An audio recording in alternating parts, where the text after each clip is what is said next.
Ele começou na literatura pela poesia. No início dos anos 90, escreveu seus primeiros contos, que expõem o universo de sua infância, adolescência e boa parte da vida adulta vivida na zona norte do Rio de Janeiro. No Iluminuras de hoje, vamos conversar com o jornalista e escritor André Giusti.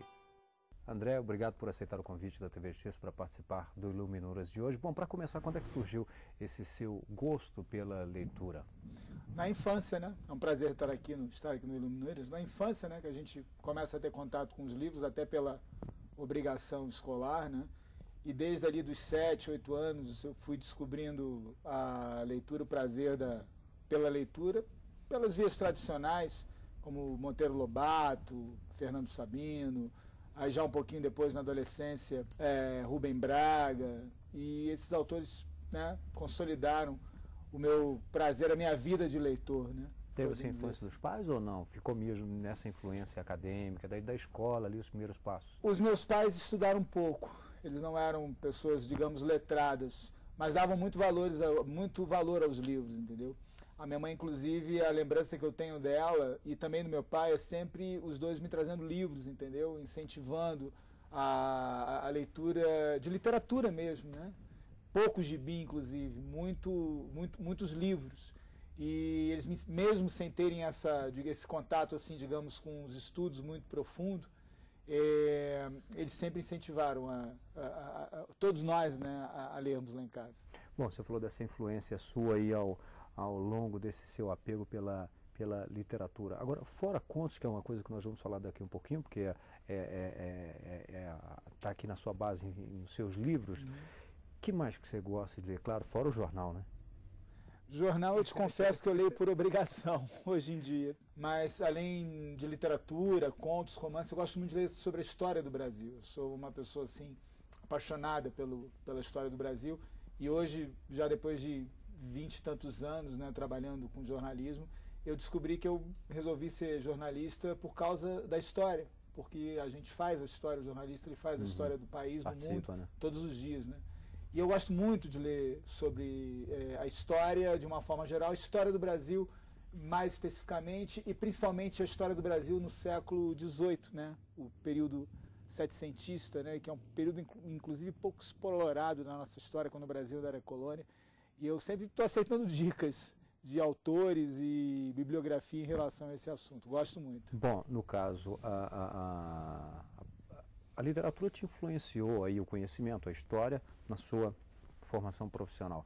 E o inverso aqui, o jornalismo também te influenciou, por exemplo, te influencia nos contos? Sim, influencia porque tanto o jornalista quanto o escritor, eles precisam ser dois profissionais bastante observadores. Eles precisam estar muito atentos ao mundo que está em volta, às coisas que estão acontecendo ao redor. A notícia e a literatura, elas te buscam frequentemente em todos os momentos do teu dia, entendeu? Então, um fato que você vê na rua, ele pode ser uma informação para o telespectador, para o leitor, para o ouvinte de rádio, para o internauta, mas pode ser também um material riquíssimo, profundo para o escritor, para a literatura. Muita coisa que está nos meus livros, né, ao longo desses mais de 20 anos que eu escrevo contos, nasceu basicamente das minhas observações diárias e, em alguns casos, de reportagens das quais eu participei, fatos que eu vi e presenciei como jornalista, pessoas as quais eu entrevistei, conversei como jornalista. Inclusive, tentar uma curiosidade, posso pegar aqui? Vamos, claro. Esse aqui é o meu primeiro livro, né, O Voando pela Noite, foi lançado em 1996, Voando pela Noite até de manhã. Ele foi lançado em 1996, ganhou uma segunda edição agora, acabou de sair agora, foi lançado, inclusive, recentemente na Feira Literária de Pirinópolis. E um dos contos, que eu considero assim meu primeiro conto, meu primeiro trabalho em prosa, A História Triste de Hans e Alice, ele foi escrito a partir de uma reportagem que eu fiz, na época eu morava no Rio de Janeiro, uma reportagem policial. Eu fui repórter de polícia há muitos anos no Rio. E a história a história de um casal de estrangeiros que havia ele matado a mulher e se suicidado em seguida. A partir daí eu criei uma ficção. Então acho que logo de início, logo assim, nos primórdios da minha vida literária como contista, a gente pode observar a influência do jornalismo, do material jornalístico na minha ficção, na minha obra, certamente. Eu não acredito que as histórias elas saiam 100% da nossa cabeça, da nossa imaginação. Eu acho que eu pelo menos no meu caso é assim, a gente parte de um ponto da vida real, algo acontecido, e a partir daí você cria, a partir daí você ficciona, né? Desculpem aí a invenção do verbo, e a partir daí você cria todo um enredo para um conto, às vezes para um poema. Poema, inclusive, é muito frequente que isso aconteça. Para um romance, enfim, a vida real é uma base muito grande.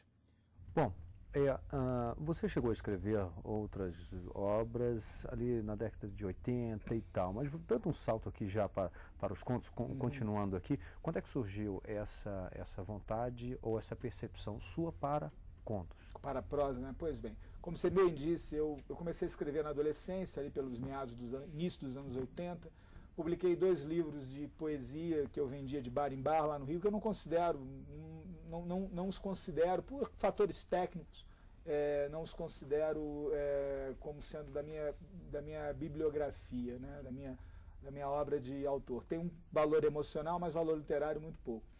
Até que na virada dos anos 80 para os anos 90, a forma como eu queria me expressar não estava mais cabendo na poesia. No padrão, no formato de um poema, entendeu? Eu queria mais, eu estava buscando personagens, estava buscando enredos mais densos, diálogos, e tecnicamente isso é difícil você encaixar na poesia e até mesmo na chamada prosa poética. E aí eu vi nos contos, né, digamos, o caminho pelo qual eu queria me expressar e precisava me expressar na época, inclusive até essa reportagem policial da qual eu fiz a cobertura, ela me originou... Já deu foi, né? Opa, é aqui. O início, né, para aquilo ali. Então eu encontrei na prosa, né, nos contos, no formato curto, conciso do conto, uma maneira bem satisfatória de eu me expressar. Fiquei, inclusive, alguns anos, quase uma década sem escrever poesia, até que uns 6, 7 anos atrás, voltei a cometer poemas, né? A escrever poesias, mas sem, de maneira nenhuma, abrir mão do conto, dos contos. Bom, e esse foi o seu primeiro. Depois, o que surgiu? Depois saiu o Solidão do Livro Emprestado, em 2003. Só um detalhe sobre o Voando pela Noite. Aqui, ó, o Voando pela Noite, que está sendo reeditado agora, saiu a 2ª edição. Ele é de 1996, a primeira edição, e no ano seguinte, 97, ele concorreu, ele foi finalista do Prêmio Jabuti. Nada mal para um livro de estreia, né? Excepcional, parabéns, inclusive. Aí fiquei, obrigado, aí fiquei uns 7 anos sem publicar nada, porque aí deu-se também a minha mudança do Rio de Janeiro para Brasília, enfim, aquela coisa toda.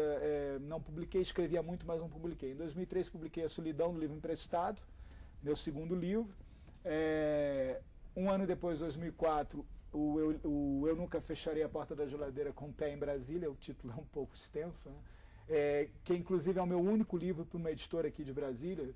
Pegando gancho nessa história, nesse título, tem algo a ver com a política, o fato de Brasília ou não? Não, na realidade é o meu livro, digamos assim, quase totalmente autobiográfico, né? Eu tive um estranhamento, como acho que boa parte das pessoas que vêm de fora morar em Brasília, eu tive um estranhamento muito grande com a cidade, com a concepção da cidade, com a organização da cidade, com o jeito das pessoas e tudo mais que Brasília traz.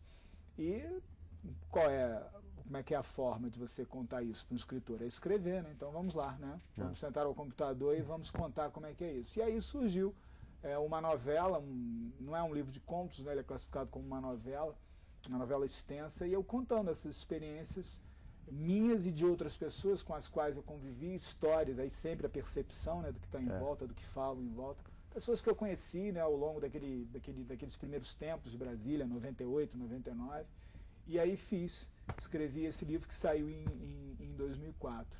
É uma experiência muito marcante para mim, e aí, digamos assim, é algo que mais se aproxima de algo autobiográfico que eu tenha feito, né? E aí passei mais 5 anos sem publicar, e em 2009 saiu aqui o A Liberdade Amarela e Conversível, meu 4º livro de contos, já tem 4 anos, né? Já está na hora de vir mais por aí, né? Pois é, eu costumo dizer que um livro é um filho, seja ele em qualquer área, porque você tem toda uma dedicação, um período, uma atenção, e depois, digamos, de nascer, tem um outro cuidado. O próximo já está sendo elaborado? Está, inclusive, sendo lançado agora o meu quinto livro também de contos, o Histórias de Pai, Memórias de Filho, que é um livro muito interessante. Então, como que eu disse. Histórias de Pai, Memórias de Filho, que é um livro que surgiu a partir do início do meu blog. Quando eu lancei o A Liberdade Amarela e Conversível, eu lancei juntamente para promovê-lo e tal, um site e um blog.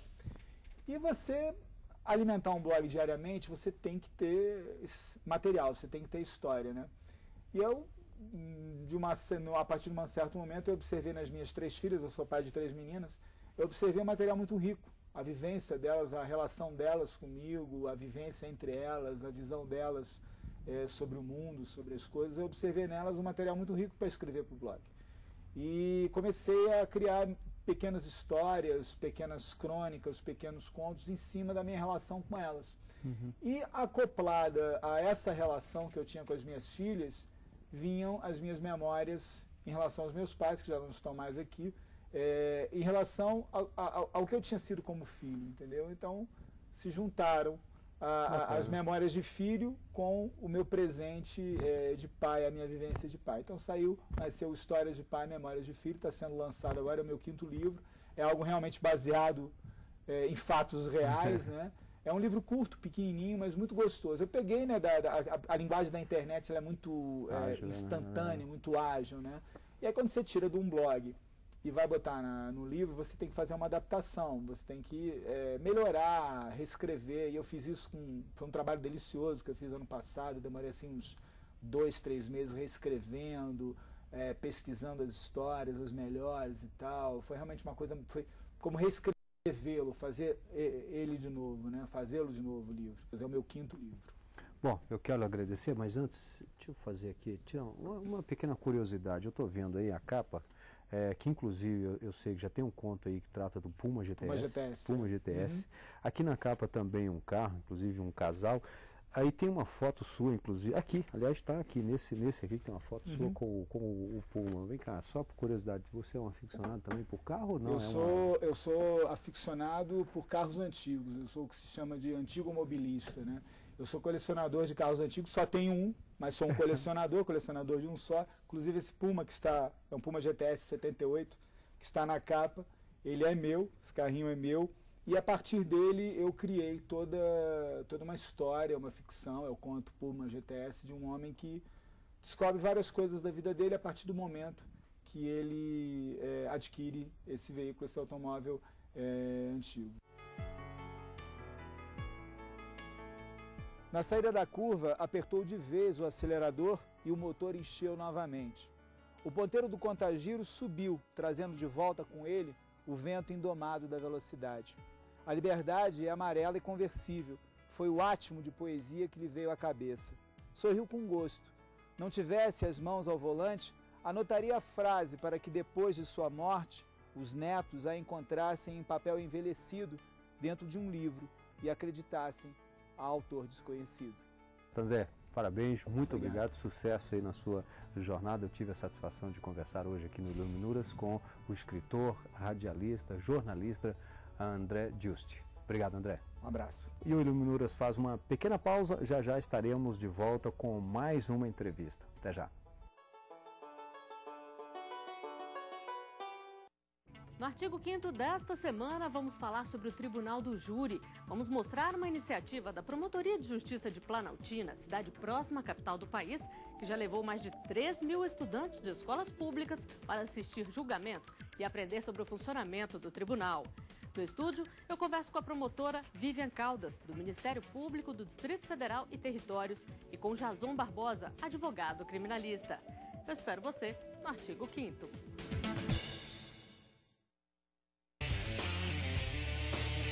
Anote aí, o Tribunal Regional Federal da Primeira Região vai realizar concurso para o cargo de juiz federal substituto. São 81 vagas e o salário é de R$ 22.854. As inscrições podem ser feitas pelo site www.cesp.unb.br até o dia 15 de agosto e a taxa é de R$ 160.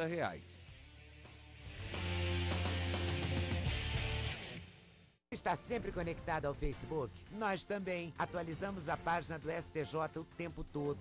Fotos, ilustrações, vídeos, dicas sobre direito e cidadania para você ficar ligado ao que acontece aqui e no mundo. A página do STJ no Facebook conecta e informa. Com uma linguagem simples, descontraída, bem-humorada, conquista milhares de seguidores a cada dia e já chegou a mais de 1,5 milhão de pessoas. Somos o maior tribunal no Facebook. Espaço interativo. Aqui você pode conhecer melhor seus direitos e ainda participar de promoções, sorteios e jogos. De qualquer lugar você acessa as decisões que mudam o curso do país e saem das salas de julgamento e chegam até onde você está, em casa, no trabalho, em qualquer lugar. Acesse facebook.com/STJ Notícias. Superior Tribunal de Justiça, o Tribunal da Cidadania.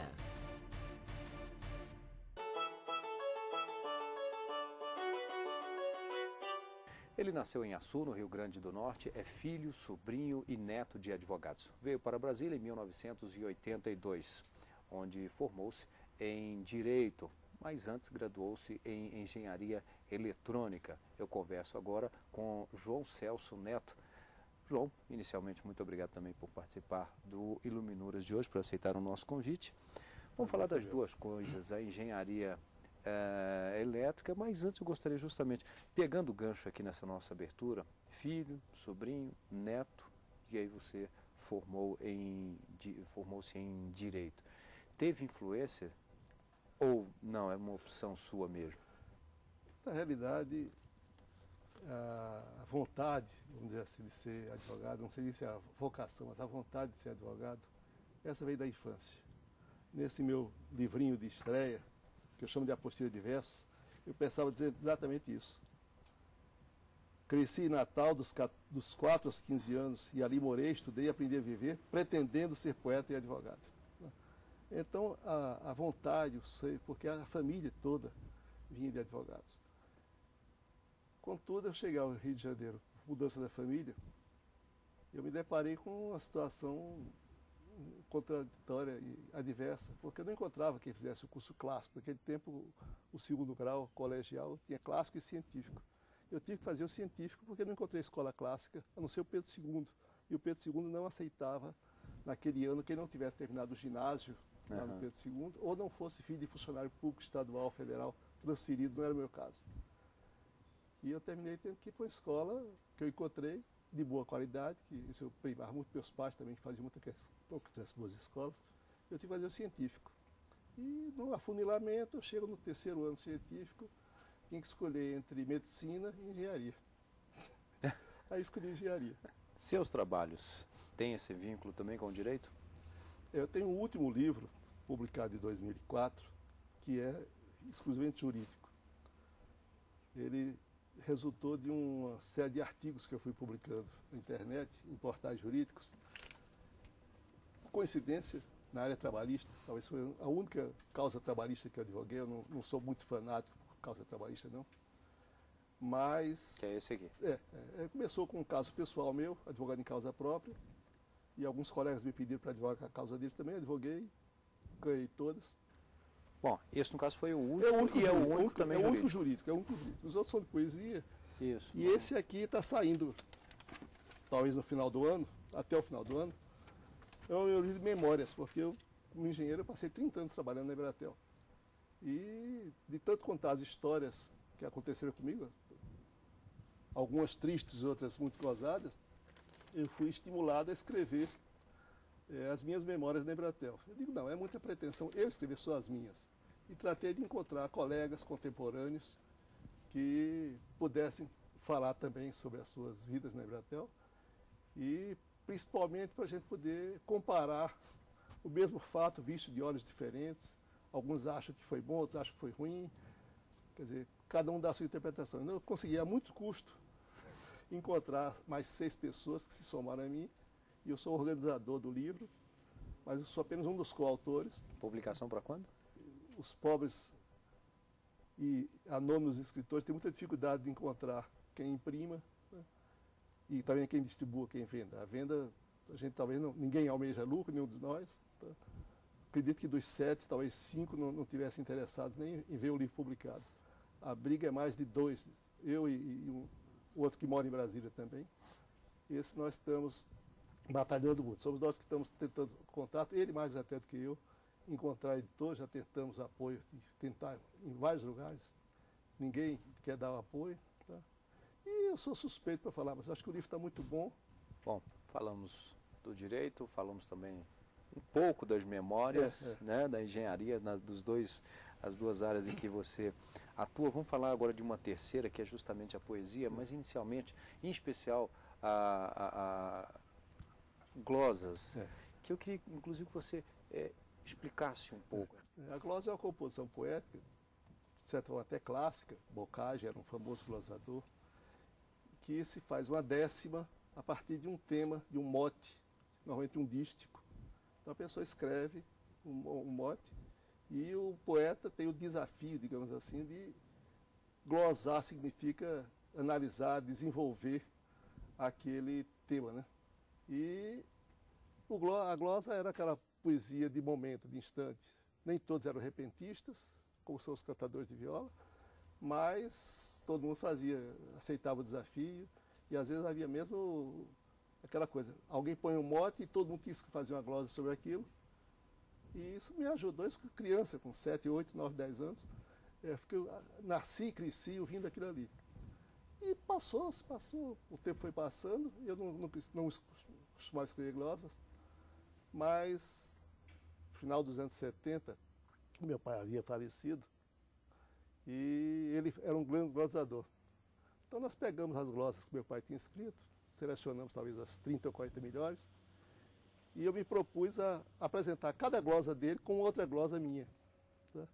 Então fui e escrevemos, elaboramos um livro familiar, muito emocional, as glosas de Hélio Neves de Oliveira, que é meu pai. Então para cada glosa dele, eu escrevia uma glosa. Como ali o mesmo tema. Por exemplo, a glosa dele aqui. A medicina não cura a dor da separação. Aí para apresentar essa, eu digo assim, ele glosou pesaroso, a medicina impotente. Coisas dessa ordem. Para cada um eu fiz um mote, o outro, a margem do Potengi vive a cidade natal. Porque a nossa nostalgia sempre. Então eu boto lá, fez da cidade adotiva seu local de nascimento. Que coisa dessa ordem. E esse é o seu segundo? Esse foi o segundo, porque o primeiro foi o que eu chamo de apostilho de versos. Isso aqui são as incultas produções da mocidade, né? Onde talvez tenha um que se possa considerar atual. E esse é de que ano? Esse aqui saiu em 66. Foi uma apostilha, na serviço de apostilha, publicações da Escola de Engenharia, onde eu estudava. Talvez que ainda hoje seja atual, apesar de escrito na fila do Bandejão, em agosto de 63. No curso de engenharia você vem com poesia. Aí está hoje nas passeadas. Aí. O homem montou e não quer desmontar. O homem montaria recusa, salta e se agita, mas não adianta. O montador Bonacera não está bem montado. Chega o povo e se agita para ver a desmonta, e o homem que monta esporeia o que monta. Urge a desmonta porque o homem sofre. E o povo que luta, luta para desmontar o homem que monta outro homem. Então, escrevi esse poesia. Quando esse livro saiu, que vendeu até facilmente, talvez porque meus colegas de trabalho, o livro era barato, me ajudaram a pagar a edição em pouco tempo, me perguntaram se eu não tinha nada meu, só era o livro do papai. Aí eu fiz o segundo, Glosar, Glosei, que saiu no ano seguinte. E já tive então o outro choque, outro tipo de choque. Chegava, o mesmo colega que tinha comprado um ano antes, pô, de novo, agora toda semana tem um livro. Então, eu descobri que alguns compravam para passar adiante, para se livrar do chato. Okay. Passou-se. Anos depois, aí eu já morava em Brasília, quando a Embratel estava completando 18 anos, e eu resolvi fazer um livro de homenagem aos 18 anos da Embratel, são minhas glosas da Embratel, tá? Em que eu conto a minha vida até então na Embratel e a história da Embratel de até então. Né? Agora eu estou contando a história da Embratel de mais outros 18 anos, né? Outros 15 anos, pelo menos. A Embratel é de 65, eu saí lá em 98, eu trabalhei 31 anos na Embratel.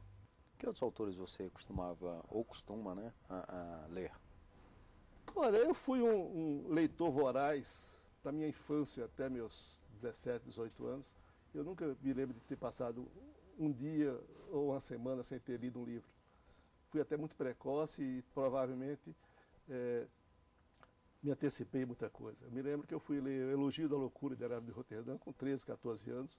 Eu não estava preparado emocionalmente para entender aquele livro. Por outra parte, eu me lembro que nessa época me deram o Exupéry para ler, e quando eu olhei assim aquelas figurinhas, eu não sou criança mais para ler, eu tinha 12 ou 13 anos, não sou criança para ler essa história em quadrinhos. Você vê como eu não tinha preparo intelectual. Mas o Tesouro da Juventude, uma coleção de 24 ou 25 volumes, eu li aquilo de cabo a rabo em 2 anos. Fui ganhar e começar a ler da primeira capa mais grossa até a outra capa mais grossa, contra a capa do volume. E alguma coisa ficou. Na realidade, muita coisa eu li Machado de Assis, Essa de Queiroz. Essa de Queiroz nasceu em Póvoa de Varzim no ano de 1845. Com apenas 16 anos, entrou na Universidade de Coimbra para cursar Direito. Trabalhou como advogado, jornalista e também passou pela carreira diplomática. É considerado um dos maiores escritores portugueses e teve sua obra publicada em cerca de 20 línguas. Faleceu na cidade de Paris em 1900. Eu já não me considero mais um poeta. Quando alguém me chama, muita gente ainda me chama poeta, eu sou lisonjeado, digamos assim, com 2 citações como verbete. Na enciclopédia da Franco Coutinho, enciclopédia da literatura brasileira, eu sou lá citado como autor, como poeta, e o dicionário do Napoleão Valadares, dicionário dos escritores de Brasília, que também já pela segunda vez ele me inclui. Né? Mas é a generosidade dele, porque ele sabe que eu sou um poeta abandonado. Bom, eu tive aqui a satisfação de conversar com o advogado e também escritor João Celso Neto. João, muito obrigado por aceitar o convite da TV Justiça para participar do Iluminuras. A honra toda minha. Nós é que agradecemos. E lembro que você também pode assistir esse programa na internet, www.tvjustiça.jus.br. Obrigado e até o próximo encontro.